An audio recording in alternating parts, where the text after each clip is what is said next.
Swastiastu, Namo Buddhaya, Salam Kebajikan.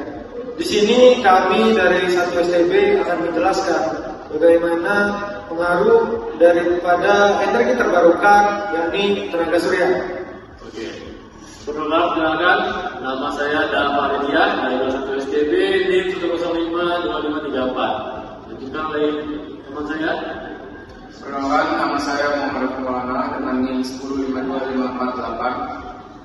Perkenalkan, nama saya Iqbal Marzi Pratama dengan NIM 1052543. Perkenalkan, nama saya Ingrid Badira dengan NIM 1052236.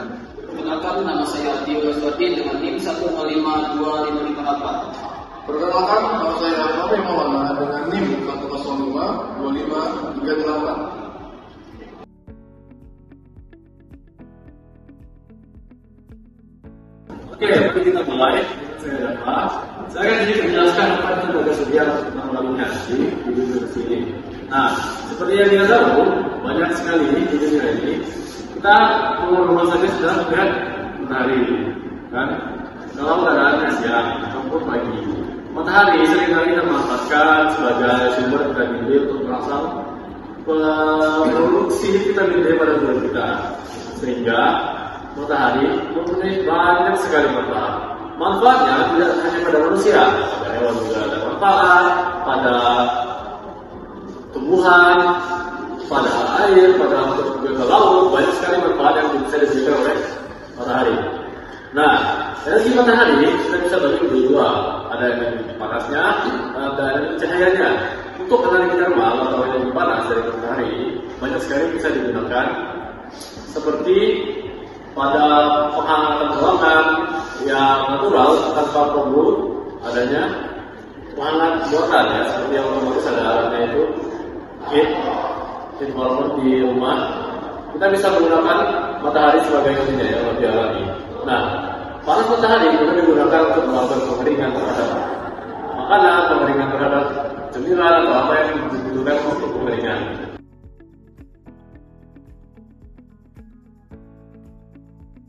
Nah, itu yang saya bilang untuk tenaga matahari tadi, ya.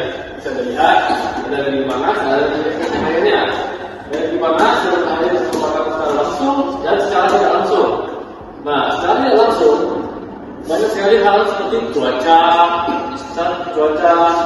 panas matahari juga bisa memicu adanya angin. Jadi kita tahu ada El-Nino. Nah, itu memicu angin. Angin bisa digunakan lagi untuk membangkit listrik tenaga angin. Nah, karena bisa dengan seperti itu, matahari juga banyak sekali pengaruhnya. Seperti contoh, karena dia mempengaruhi angin, dia juga bisa mempengaruhi laju debit air, kan, dengan merubah cuaca pada matahari tadi. Nah, dengan adanya perubahan cuaca, bisa merubah pasang surut air yang ada di daratan. Itu juga mempengaruhi sistem pembangkit listrik tenaga air. Lanjut, kita lanjut ke energi cahaya. Nah, inilah yang merupakan energi terbarukan yang dari matahari, ya, energi cahayanya.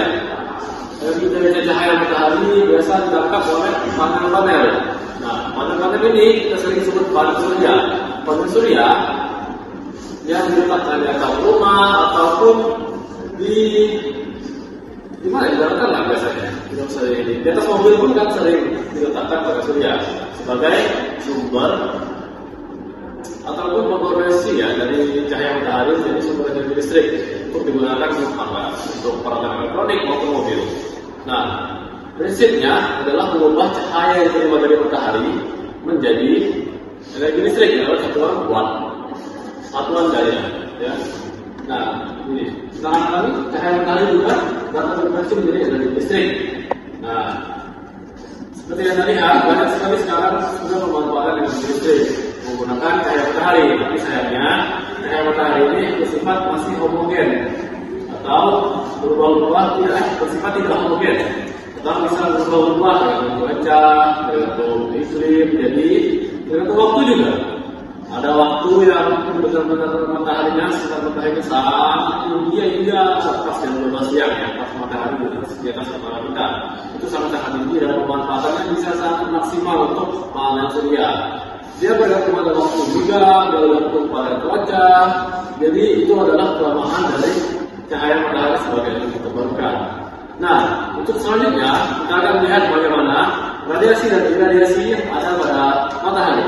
Dilanjutkan oleh teman saya. Saya undur diri.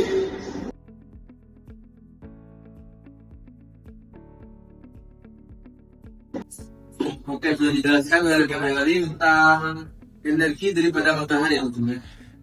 Ini adalah giliran saya yang radiasi dan juga iradiasi.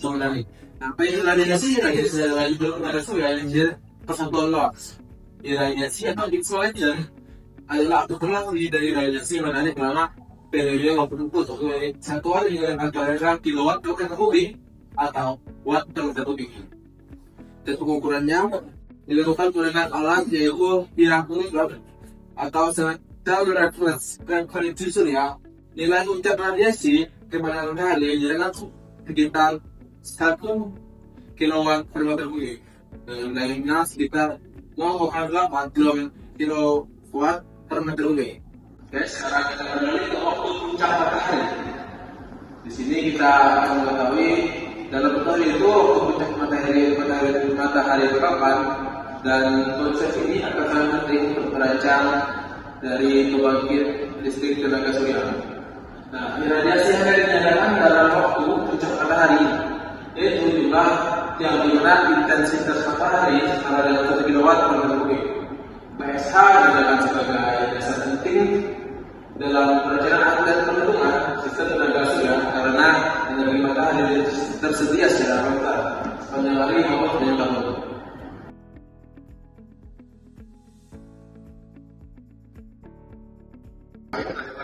Di sini saya akan melanjutkan apa yang telah dibahas oleh sebelumnya. Di sini saya akan membahas mengenai jenis teknologi tenaga surya. Jenis-jenisnya itu ada dua. Yang pertama itu adalah solar thermal dan solar photovoltaik. Di sini saya hanya akan menjelaskan mengenai solar thermal saja. Kita ketahui terlebih dahulu apa itu solar thermal. Solar thermal itu adalah teknologi yang mengonversikan energi cahaya matahari ke versi atau diubah menjadi energi panas. Nah, energi panas inilah yang kita gunakan seperti yang pertama itu adalah memanaskan air, yang kedua itu memanaskan udara, yang ketiga akan memasak makanan, dan yang keempat itu ada instalasi air. Contoh beberapa sederhana dari proses pemanas air tenaga surya, yaitu di mana air yang mengalir di dalam pipa atau pelang yang berwarna gelap nanti akan dipanaskan oleh cahaya matahari. Ya, air yang sudah panas tadi disimpan di tangki berinsulasi. Penerapan ini juga sudah dilakukan atau banyak di pedesaan, di mana itu dikatakan sangat murah dan minimnya peralatan.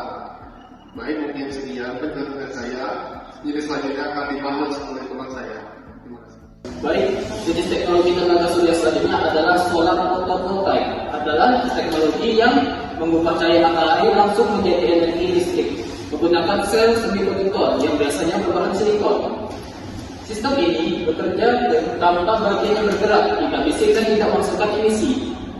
Listrik yang dihasilkan dapat digunakan secara off-grid tanpa terhubung ke jaringan PLN maupun on-grid tanpa terhubung ke jaringan listrik.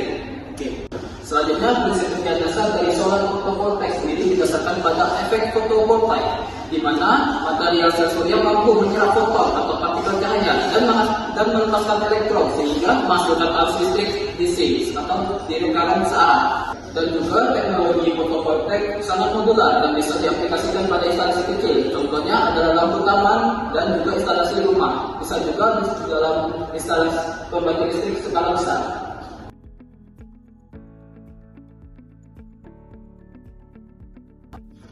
Baiklah, di sini saya Iqbal akan menjelaskan bagaimana studi kasus pemanfaatan tenaga surya.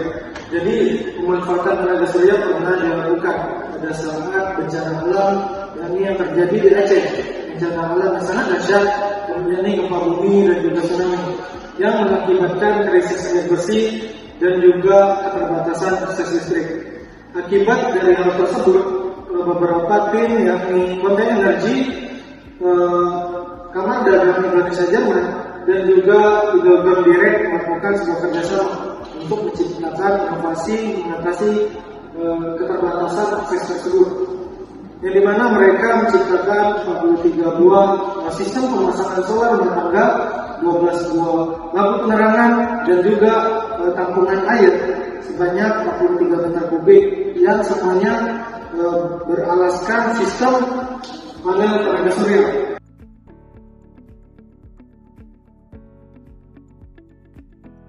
Dan di sini saya akan menjelaskan mengenai peta radiasi matahari. Peta ini akan memberikan sebuah visualisasi terhadap suatu negara, yang dimana semakin terang, maksudnya semakin warna merah daripada peta tersebut, maka wilayah tersebut akan semakin panas. Dan sebaliknya, apabila warna daripada peta ini menuju ke arah biru, itu berarti wilayah tersebut dalam tingkat panasnya itu lebih kurang. Baik, di sini saya dapat, dan di sini saya ingin melanjutkan poin-poin yang sudah dibahas oleh teman saya terkait apa itu tenaga surya, pemanfaatannya, jenis-jenisnya. Nah, lebih tepatnya di sini saya ingin merangkum secara singkat atau menyimpulkan bahwasannya energi tenaga surya merupakan sumber energi terbarukan yang sangat melimpah dan sangat cocok diterapkan di wilayah pedesaan tentunya. Nah, dengan teknologi solar thermal dan solar photovoltaik, energi matahari ini dapat dimanfaatkan di kebutuhan sehari-hari, khususnya di kelistrikan, seperti memanaskan air ataupun dalam penerangan. Nah, dengan sistem yang relatif sederhana dan pastinya sustainable, teman-teman. Baik, itu saja mungkin dari saya. Terima kasih. Baiklah, berakhir sudah sesi presentasi kita pada hari ini. Saya dapat lagi, dan Saya Iqbal, saya Egy, saya Tio. saya Fahri. Nah, presentasi kami sudah selesai pada tahap akhir. Berakhir sudah presentasi tentang kita menggunakan, yaitu tenaga surya matahari. Di sana ada kapal, di situ ada laut. Di tengah-tengahnya Polman Bubble. Mahasiswanya adalah kami yang berasal dari kelas 1 STB. Izin undur diri. Wassalamualaikum warahmatullahi wabarakatuh.